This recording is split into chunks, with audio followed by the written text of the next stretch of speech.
तो इस वीडियो में आज मैं आपको बताने वाला हूँ कक्षा 10th के चैप्टर 1 का उदाहरण 5। उदाहरण 5 में हमें दिया है कि संख्याओं 4 की पावर n पर विचार कीजिए, जहाँ n एक प्राकृतिक संख्या है। जांच कीजिए कि क्या n का कोई ऐसा मान है जिसके लिए 4 की पावर n अंक शून्य पर समाप्त होता है।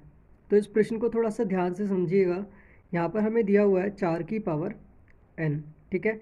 जहाँ पे हमें n जो दिया है, n हमसे बोला गया है कि ये एक प्राकृतिक संख्या है। प्राकृतिक संख्याएं कौन सी होती हैं? प्राकृतिक संख्याएं वो संख्याएं होती हैं जिन्हें हम काउंट कर सकते हैं, मतलब जिन्हें हम गिन सकते हैं। जैसे 1, 2, 3, 4, 5, 6, 7, ठीक है। ये जितने भी नंबर्स होते हैं ये सारी की सारी प्राकृतिक संख्याएं होती हैं। तो ये जो प्राकृतिक संख्याएं हमें दी हैं ये मान इसमें रखने हैं, ठीक है। ये बोल रहे हैं कि इनमें से कोई सा भी, जितनी भी प्राकृतिक संख्याएं होती हैं ये अनंत होती हैं, आपको पता है, ठीक है। उनमें से कोई सा भी ऐसा मान जो हम n में रखें, और n का मान रखने के बाद में ये 4 की पावर n का जो मान जो भी हमारा आएगा वो अंक शून्य पर समाप्त होता है या नहीं होता है, ये हमसे पूछा गया है। तो हम यहाँ पर इसे प्रैक्टिकल करके देख लेते हैं, ठीक है। चेक करके देख लेते हैं आता है या नहीं आता है, फिर मैं आपको बताऊंगा इसको आपको लिखना कैसे है, ठीक है, कॉपी में कैसे लिखना है। तो पहले हम क्या करेंगे, इसको समझ लेंगे। तो यहाँ पर देखो 4 की पावर, ठीक है, 1 भी रख सकते हैं, 2 भी, 3 भी, 4 भी। हम यहाँ पर 2 से शुरू करके देखते हैं, ठीक है। 4 की पावर 2 रख के देखते हैं। 4 की पावर 2 रखेंगे तो ये हो जाएगा 4 गुणा 4, ये हो जाएगा 4 चौक 16। तो यहाँ पे हमारे पास कितने, 2 अंक आए हैं। 2 में अंतिम पद, ठीक है, अंतिम पद मतलब लास्ट वाला, ये 6, ठीक है। ये कहाँ पर इन्होंने बोला है, जो हमारा नंबर आएगा इसे सॉल्व करने के बाद जो नंबर आएगा वो कहाँ पर समाप्त होता है। ये नंबर हमारा जो समाप्त होता है वो कहाँ होता है, ये पहला ये समाप्त हो रहा है 6 पर, ठीक है। तो इसका जो समाप्त हो रहा है ये 6 पर हो रहा है, 0 पर नहीं हो रहा। अब यहाँ पे हम 4 की पावर 3 करके देखते हैं, ठीक है। तो 4 की पावर 3 का मतलब है 4 की गुणा 3 बार, कितना हो जाएगा, 4 चौक 16, 16 चौक 64। तो यहाँ आ गया 64। ये भी, इसमें भी 2 अंक है, इसमें ये कहाँ पर समाप्त हो रहा है, लास्ट में 4 पर समाप्त हो रहा है। ये भी शून्य पर समाप्त नहीं हो रहा है। अब यहाँ पे हम 4 की पावर 4 करके देखते हैं, मतलब 4 बार 4 की गुणा हो जाएगी, ठीक है। गुणा होगी, कितना आ जाएगा, 4 चौक 16, 16 चौक 64, 64 चौक 256, ठीक है, 256 आ गया। इसमें 3 अंक आए हैं, 3, ये कहाँ पर समाप्त हो रहा है, लास्ट में है 6 अंक, मतलब ये 6 पर समाप्त हो रहा है। तो यहाँ 3 अंकों से आपको इतना अंदाज़ा तो लग जाएगा कि ये 0 पर समाप्त नहीं होने वाला है। अगर आपने इसकी पावर 2 की तो ये 6 पर समाप्त हुआ। अगर 3 करेंगे इसकी पावर तो ये 4 पर समाप्त हो रहा है। 4 करेंगे तो 6 पर समाप्त हो रहा है। फिर 5, अगर इस 4 की पावर 5 करते हैं, ठीक है, 4 की पावर 5 करेंगे तो ये फिर वापस 4 पे ही समाप्त होगा, ठीक है। एक बार 6 पे, एक बार 4 पे, एक बार 6 पे, एक बार 4 पे, एक बार 6 पे, एक बार 4 पे, इस तरह से समाप्त होगा। इसका मतलब ये 0 पर समाप्त नहीं होगा। तो अगर ये 0 पर समाप्त नहीं होगा तो ऐसे कौन से नंबर होंगे जो 0 पर समाप्त होंगे, ठीक है।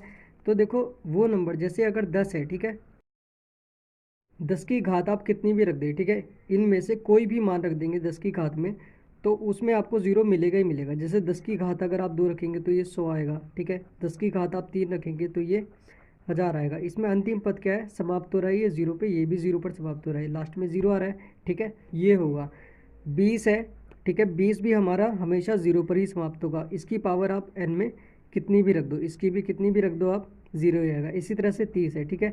तो ये 10, 20, 30, 40, 50, 60, ये जितने भी नंबर हैं इनकी पावर अगर आप n करेंगे तो ये 0 पर समाप्त होंगे। बाकी जितने भी नंबर होते हैं, जैसे 1 से लेकर 9 तक, ठीक है, और 11 से लेकर 19 तक, इनमें से सबकी पावर आप n कर देंगे तो ये 0 पर समाप्त नहीं होंगे। अब देखो 10, 20, 30 में ऐसा क्या है ये जो 0 पर समाप्त होते हैं, इस चीज़ को पहले समझ लेते हैं। देखो 10 है, ठीक है, 10 को अगर आप फैक्टराइज करोगे, अगर इसके गुणनखंड आप करोगे तो कितना आएगा, 2 पंजे 10, ठीक है, 2 पंजे 10 होता है। 20 को आप अगर करोगे तो ये कितना आएगा, 2 पंजे 10, ठीक है, 10, 10 दूनी 20, ये आ गया।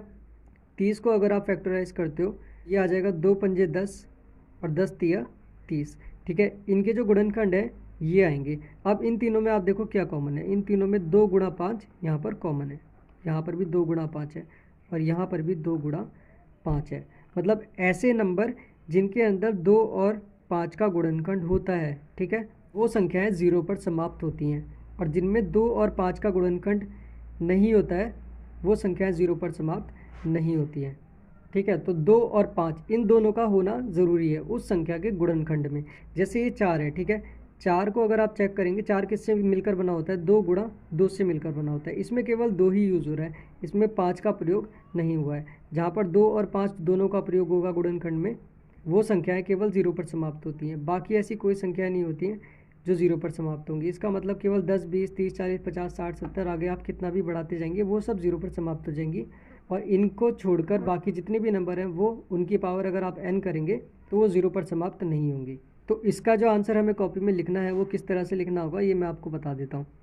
तो ऊपर का जो भी पार्ट मैंने आपको बताया था वो सारा का सारा ये जो पार्ट है केवल समझाने के लिए बताया था। आपको जो आंसर में लिखना है, ठीक है, कॉपी में जो लिखना है वो आपको ये लिखना है कि किसी भी संख्या के अंत में शून्य तब ही आता है जब उस संख्या के गुणनखंड में 2 और 5 के गुणनखंड होते हैं, ठीक है। परंतु 4 में 2 और 2, ठीक है, 2 गुणा 2 है, मतलब केवल क्या है यहाँ पर 2 गुणनखंड है, 2 और 2, यहाँ पर 5 नहीं है, तो हम लिखेंगे इसमें 5 का गुणनखंड नहीं है।